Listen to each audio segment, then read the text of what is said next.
Shalom and welcome everyone to the icej webinar series. We're so glad to have you. We have a hot topic again this week, Hamas and the hostages. It looks like the hostage talks have come to a bit of a standstill, but we want to look into how each side, Israel, Hamas, is trying to go forward from here.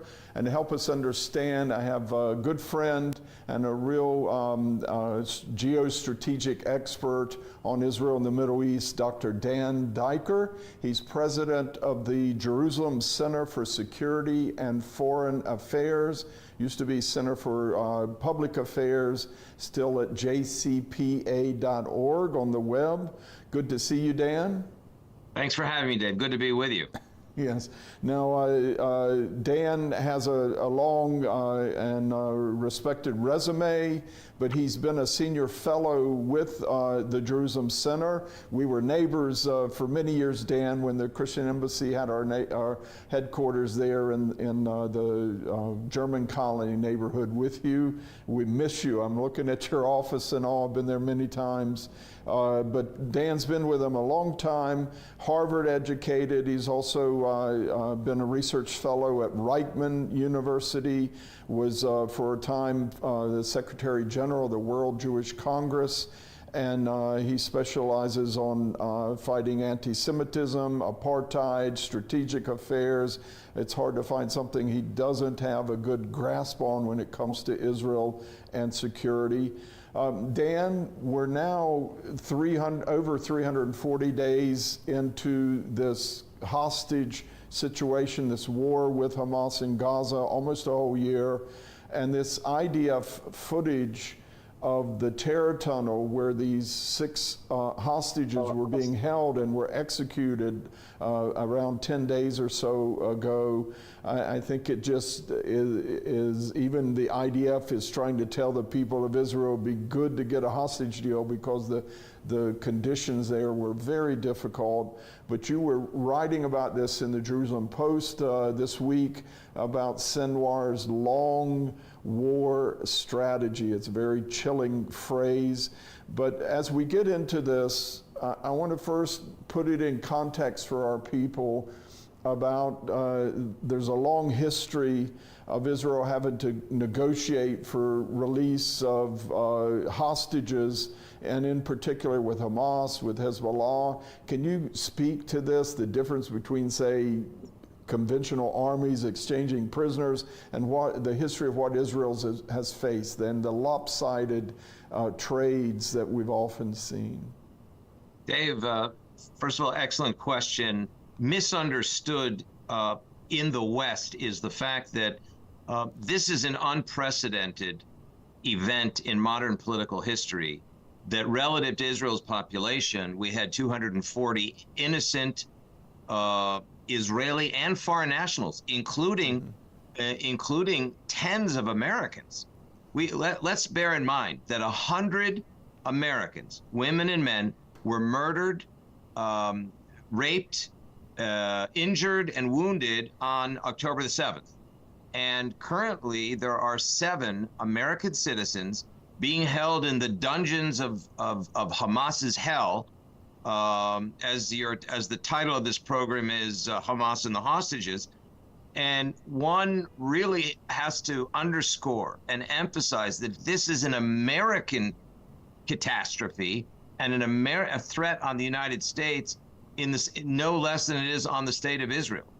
From the point of view of Hamas, the hostage, the kidnapping and keeping of hostages is the ultimate psychological warfare strategy for prosecuting a long war against Israel and the United States and Europe, for that matter, with no intention of making a real deal and placing a great amount of pressure on Israel to break, on Israeli society to implode, civil strife, civil war, prevail upon the American administration and European administrations to pressure Israel to concede more and more and more. That is what the high pressure psychological warfare, long war is all about. And it is totally different from anything we've seen in the past. Just to finish the point, in the past, we've seen exchanges of prisoners, sometimes during and most of the times at the end of armed conflict. But these were not combatants. These were young people, in large part, celebrating a peace dance festival in southern Israel. They were then invaded and brutalized and terrorized and kidnapped by the Iran-backed Hamas. So those are really the distinctions that really have to be drawn here. Yeah, I think there were instances of, say, civilian airliners who were taken hostage by the PLO, and you had to exchange them for prisoners, Palestinian prisoners that Israel was holding, or others, always these sort of demands. And sometimes the ratio of 2 or 3 to 1, 4 to 1. But then the Gilad Shalit deal came along, and it was over 1,000 for one Israeli soldier that Prime Minister Netanyahu agreed to. His family did a good job in building the momentum and the pressure for that deal. And in retrospect, this has caused Israel's problems. Well, in large part, yes, and I will correct myself. You very rightly remind me that there was a civilian hostage situation in Entebbe in 1976 in Uganda, in which Israeli special forces flew in and knew the airport in Uganda because they built the airport in Uganda, and that was the one rescue operation in which everyone was rescued except for one woman who was killed in a Ugandan hospital, and in which Prime Minister Netanyahu lost his brother Yoni, who was the commanding officer of that operation. But that was a different. I mean, that was part of the entire 1970s phenomenon of the Popular Front for the Liberation of Palestine, Democratic Front for the Liberation of Palestine, these Marxist-Leninist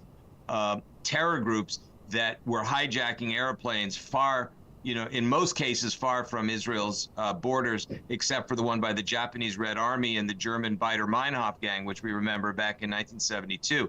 Here you have a totally different situation where Israel was invaded. Its sovereign borders were invaded by Iranian-backed terrorists, 6,000 of them, by the way, not 3,000, but it was basically nearly a battalion, or a division almost, of these al-Nukhba, highly trained terrorists that came in and were, burning families alive. And we haven't seen this type of behavior since the pogroms of the Middle Ages, and even worse. So there is a differentiation. And yes, Netanyahu back in 2011, 2012, he traded 1,027 imprisoned Palestinian, prisoners, with many of them with blood on their hands, for one soldier, which is to show from an Israeli Jewish standpoint, we don't want to leave anyone behind, even though Gilad Shalit was imprisoned for 5 years in Hamas. And I think Hamas set a standard there for seeing what Israel is prepared to do in order to free hostages, whether they're soldiers and even more so citizens, because they see how much this issue has deeply, profoundly affected Israeli society, but what we need to understand, which I think many of our viewers will understand as part of the community of the faithful in the American and the international Judeo-Christian tradition, is that this is an ideological, religious war. It's a jihad that has been foisted upon Israel and the West, and that if people think it's a political war, or if people misunderstand that they think that this is a Palestinian-Israeli territorial war, this is not the case. This is a jihad. It's an Islamic religious war by extremists against the West, and they see Israel as the representative of the West in the Middle East. And in my view, David, and I think you may well share this view, they have very little intention of coming to any sort of realistic deal with Israel, as long as they see Israeli society split and bleeding and tension-filled, because that does Hamas's work for it. Yeah, I think the Gilad Shalit was abducted through one of these terror tunnels 2011, and he was released in 2016, something like that, and Sinwar came out. But it was the most lopsided deal of all. But based on that precedent, I was surprised early in this war when Hamas agreed to a hostage release deal where they released almost 100 of these 250 or so hostages. And I think it has sort of deceived us in the Israeli public that Hamas is interested in more. And our friend Gadi Taub, I'm sure you know him, Israeli historian, he said that Hamas was too successful last October 7. They had too many hostages, and that Sinwar was willing to give up some of them so that you don't have to manage so many, but that now it seems he's holding on to these others for everything he's worth. Absolutely. And in fact, Gadi Taub is very correct. They were too successful in the sense that they used the freeing, or the agreement to free women, elderly, and the sick in order to convince the world that they were legitimate. And what we see here is an inversion of legitimacy, by which you look at some of the finest university campuses across the United States, and even in some European cities, that consider Hamas even a more virtuous, legitimate player than the democratic state of Israel is. So he used that first hostage release as a way of building up his own legitimacy, delegitimizing Israel, and bringing pressure on Israel as sort of the side that's reigning on the hostage agreement parade, if you will, in the negotiations. So he lost nothing, Sinwar, and he gained an awful lot internationally for that first deal. And now we see the real Sinwar, which is to kill the hostages when Israel doesn't submit to Hamas's jihadistic will, and bring additional pressure in the West on Israel. It's a perfect jihadist storm. Can you give us the current status of the hostage talks? I said they're stalled, but there's been these gallant mediation efforts by the U.S., Egypt, Qatar. They've been working hard at it, trying to get a deal. And President Biden gave a speech end of May outlining what he said was Israel's offer. And what's happened since then? Where are we now?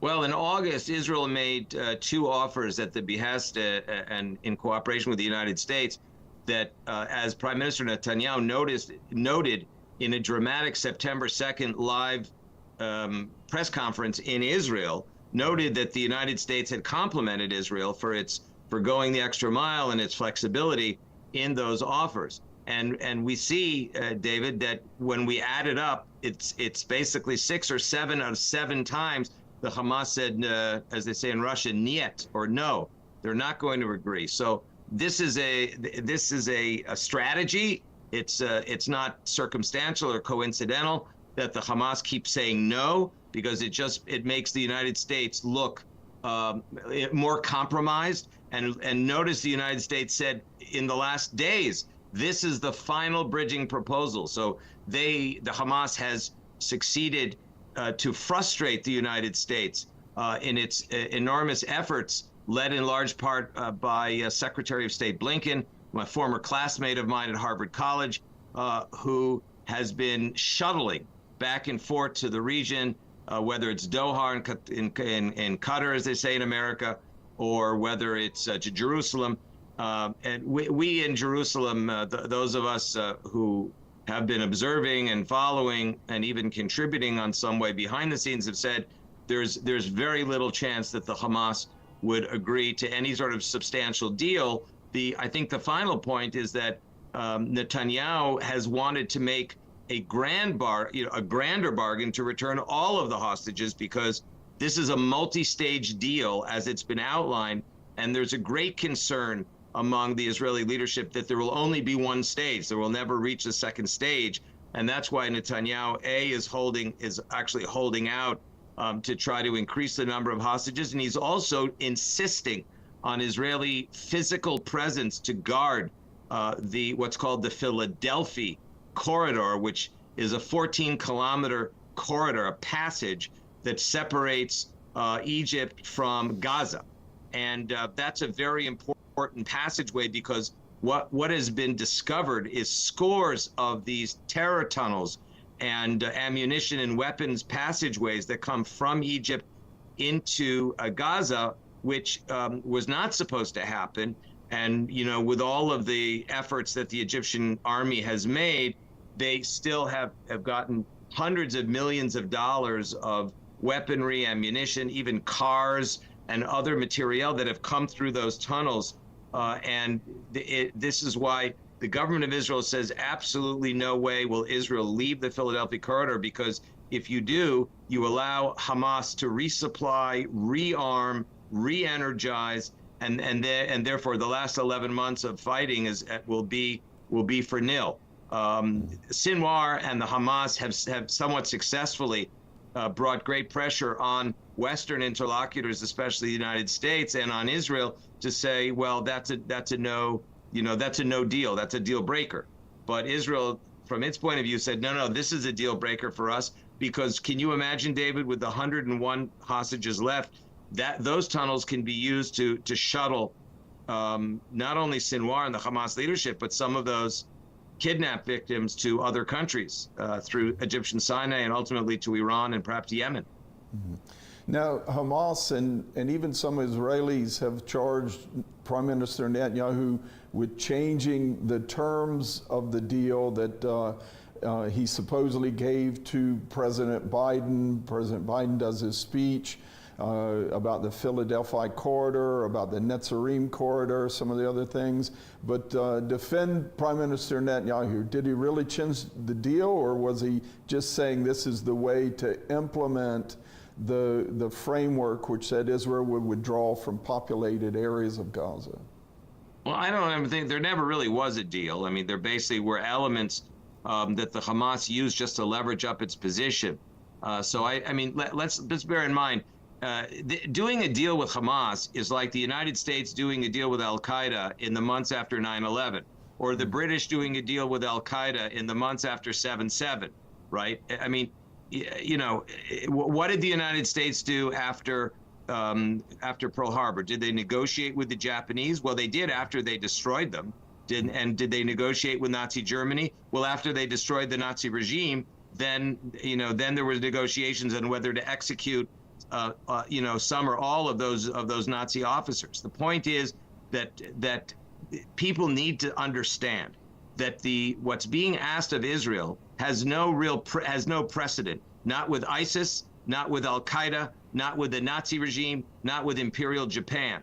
And the fact that the U.S.-led Western Alliance, together at that time, frankly, with the Soviet Union, ended up destroying the Nazi regime and Imperial Japan, is what ended up, look what ended up happening. Both countries ended up being allies of the United States. So negotiating with jihadist terrorist organizations is never really a good idea. And I think it behooves the entire Western world to step up and side with Israel, the democratic, Jewish majority country, the one and only Jewish state, against these radical jihadists that want to destroy us. Yeah, it's a very good point. We've never, even the American hostages held by Iran, you knew right where they were and their condition and all. And the Red Cross hasn't visited any of these hostages. They haven't been allowed to, but I don't think they've even tried. In my mind, it's a real shame. You talk about the long war strategy of Yahweh Sinwar, now the undisputed ruler of Hamas, sitting in his tunnel down in Gaza. What's his strategy in holding on to these hostages and blocking any deal?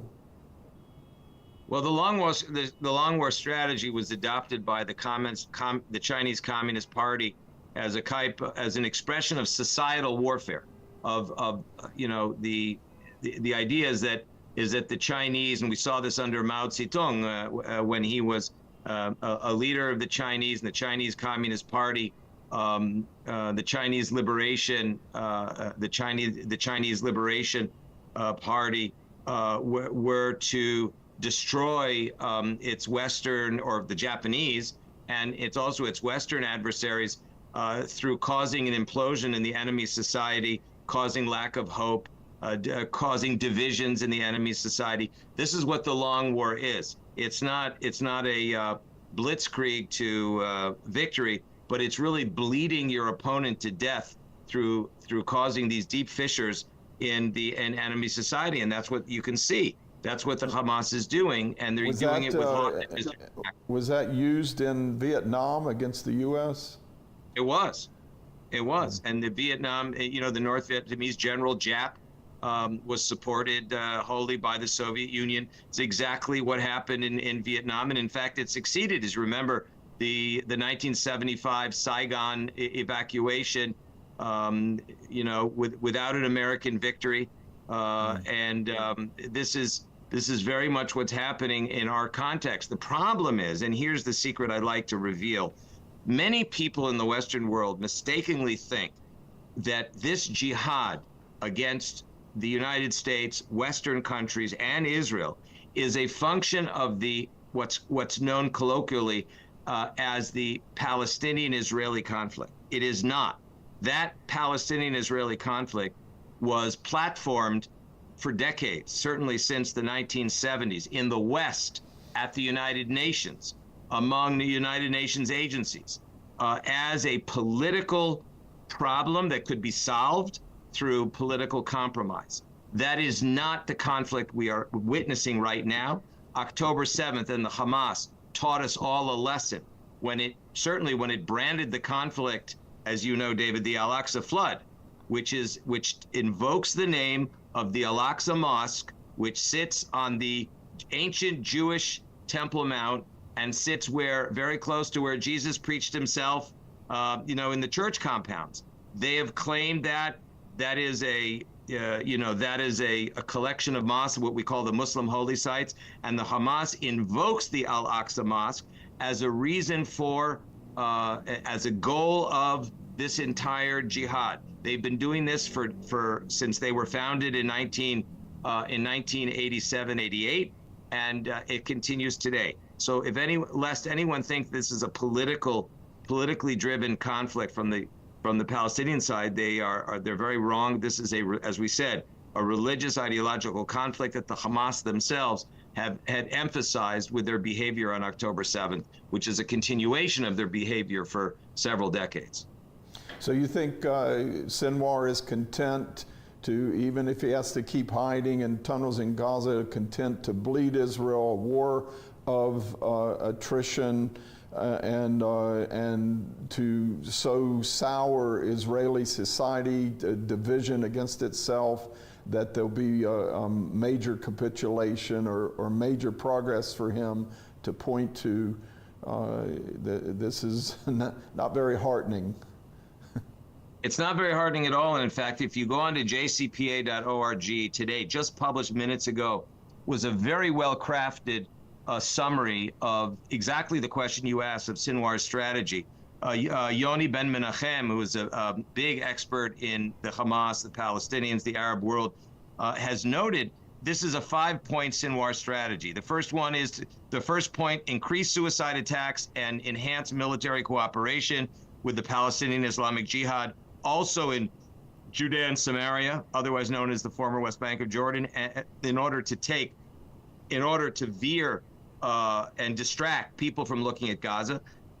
Point number 2, stall the hostage negotiations, as you and I have talked about on this program, in order to draw out this long war and increase the pressure on Israel to free more and more Palestinian prisoners in Israeli jails. as well as up the price and lower the number of hostages released. Number three would be to up the killings of hostages as a deterrent to Israeli counterterrorism operations in Gaza.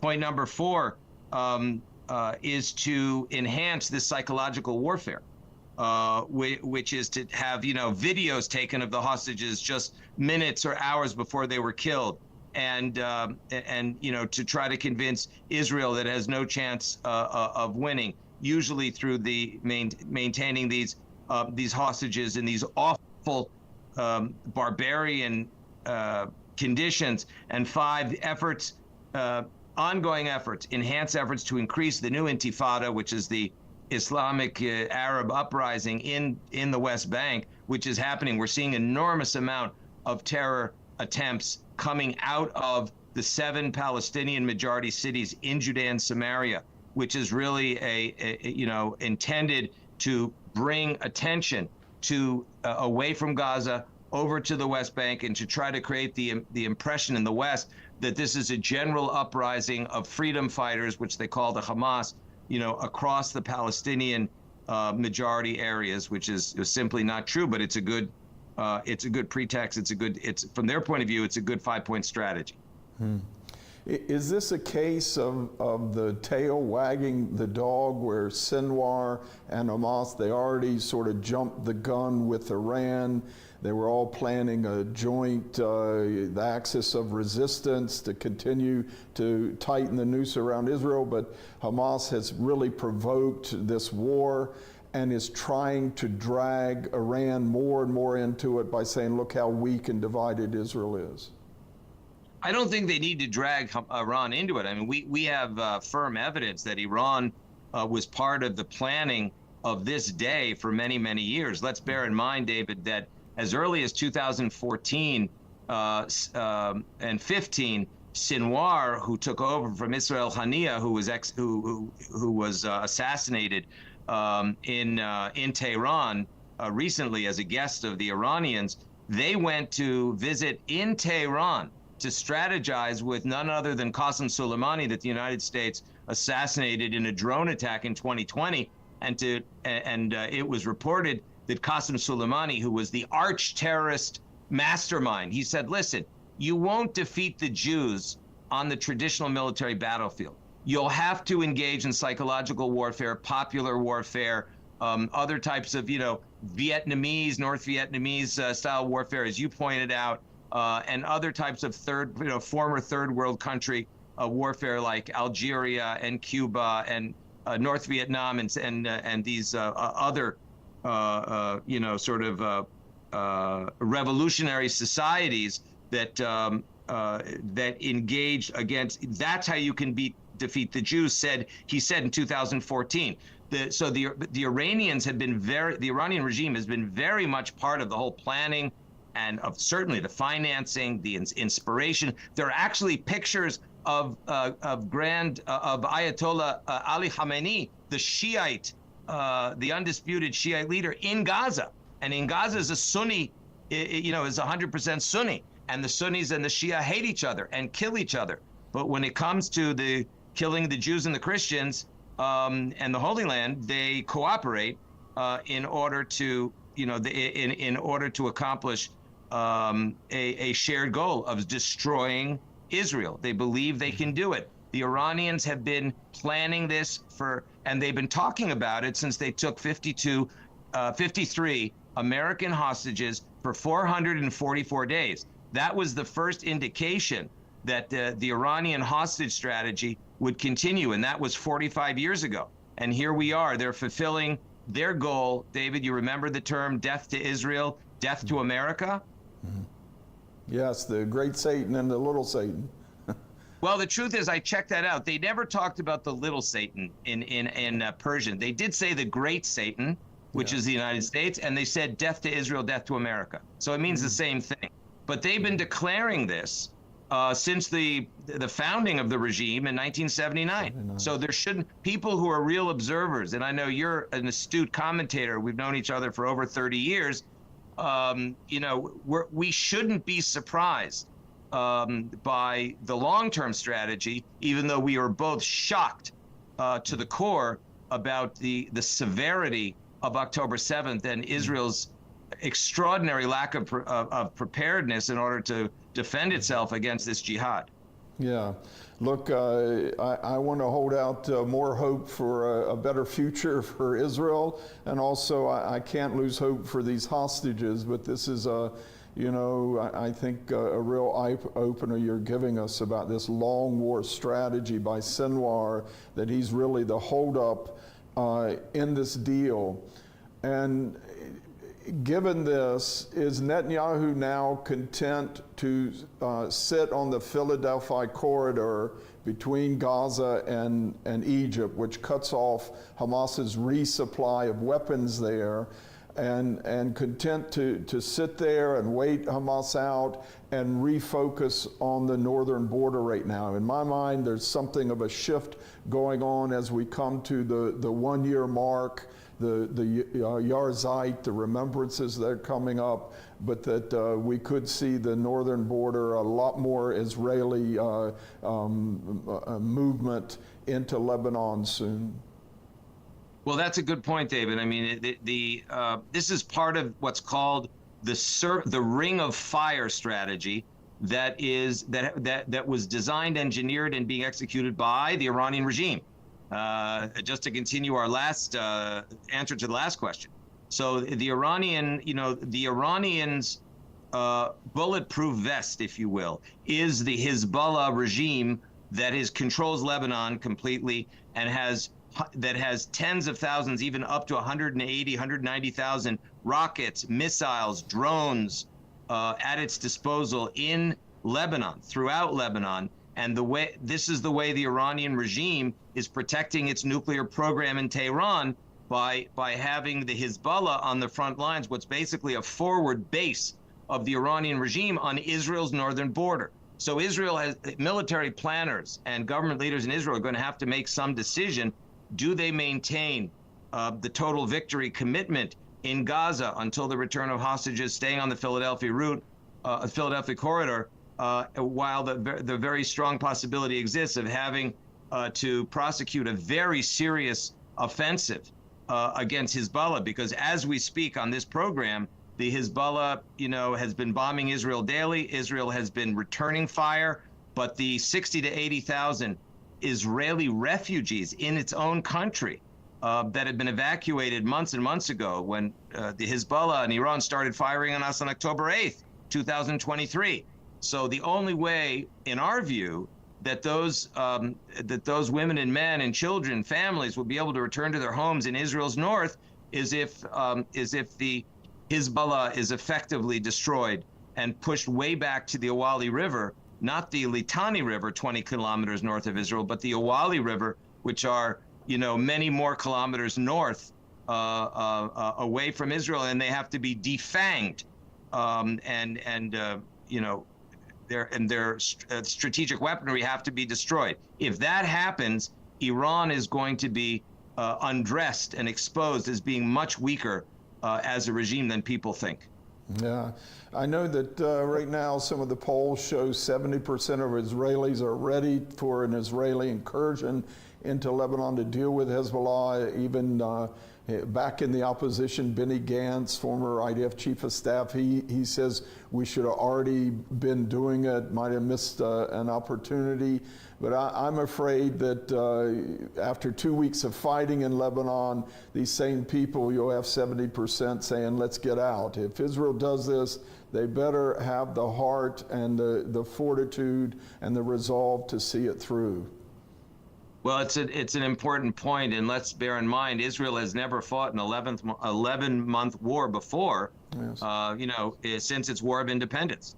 And let's remember, the War of Independence began on November 29th, 1947, when the UN Special Committee on Palestine recommended to the General Assembly that it recognize a Jewish state and an Arab state, and remember, the local Arabs, who the Palestinians call Palestinians, attacked us already then, and that continued almost a year. So we're really just about parallel to the war of independence. And in a way, David, to sort of cap the program, this is really Israel's war of independence continued. This is chapter 2. There is no country in the world the size of Maryland in American terms, or the size of Belgium in European terms, that is being attacked on 7 fronts. It's simply unprecedented. So lest people believe what they see on the BBC or Al Jazeera, who are among the most irresponsible, subjective, biased reports in the world, that Israel is some sort of enormous country, many times its size, attacking a small, weaker, and oppressed enemy. It's absolutely not the case. But then again, what did we talk about in this program? It's the war it's the cognitive war, it's the psychological war, it's the war for influence, and that's very much an element of what we have to remind ourselves, that everything the Hamas does, everything the Iranian regime does, is rooted in, is backed up by psychological warfare strategy. Yes. I did a webinar with you, but I guess I look back, it was about 8 months ago, the last time we had you on. That's too long, Dan. We're going to have you on more often. But we did that on Israel's war of re-independence, and you make that parallel then excellent. People can go back through our archives on YouTube and find that. But Dan, you've got millions and millions of Christians around the world standing with you. Hopefully there'll be the right vote, electoral victory in the U.S. to get American presidency, administration that's going to be tougher on Iran, tougher on this war to help turn the tide. But I do believe Israel will do it. But we're praying for Israel. We're standing with Israel. And it's been great to have you with us today. I know you got to go somewhere, but we thank you for your time on today's show. Any parting thoughts? The only parting thoughts is for the viewing audience to know that Israel really has no better friend than the International Christian Embassy, Jerusalem. Its executive director, Jürgen Buehler, a virtuous, wonderful man, yourself, a dear friend. We so much appreciate this community of faith, of our Judeo-Christian heritage, standing next to Israel at a time of enormous existential danger. I would encourage your viewers to come join us at icej.org to get these very focused, very brief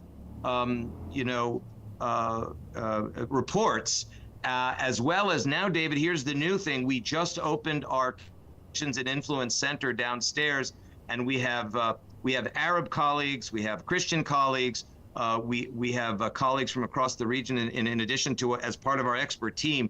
So you'll be able to watch these very short form videos and read our reports and really stay up to date at jcpa.org.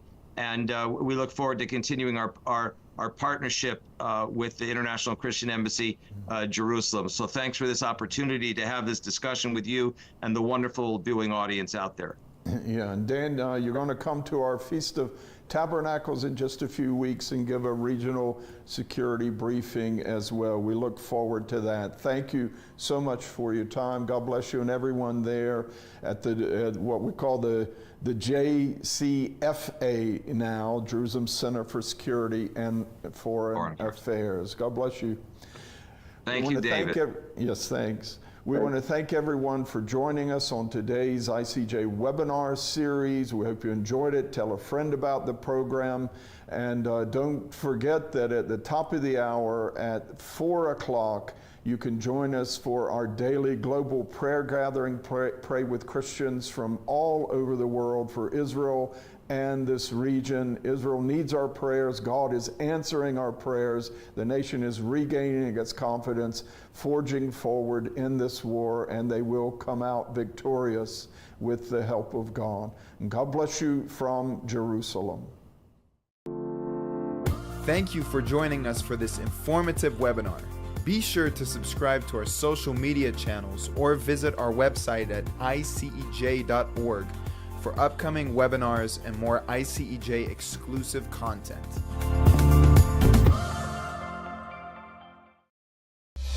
Want to stay up to date with the latest developments in Israel? Make sure to check out our weekly recap where we give you the most important headlines every single Monday. Follow us on our social media to stay notified. In just a few months, this coming October, Israel will be marking 1 year since the great tragedy of October 7 last year. And we want to invite you to join us here in Jerusalem at that time to help encourage and comfort the people of Israel. The Christian Embassy will be hosting our annual Feast of Tabernacles celebration from the 16th through the 23rd of October. We will be gathering here in Jerusalem with Christians from around the world for this very timely prophetic feast.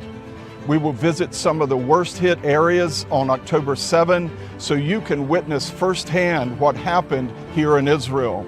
You will also meet Israelis who are starting to rebuild their lives and can encourage them on their road to recovery. We will also have a desert celebration in the lovely setting of Kfar Navdim and all our usual feast events here in Jerusalem, such as the colorful Roll Call of the Nations and a special communion service at the Garden Tomb.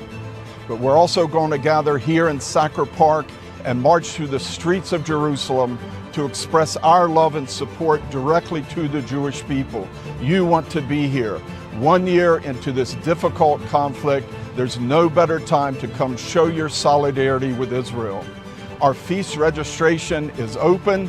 Visit feast.icej.org to learn more about how you can take part in this very special Feast of Tabernacles 2024.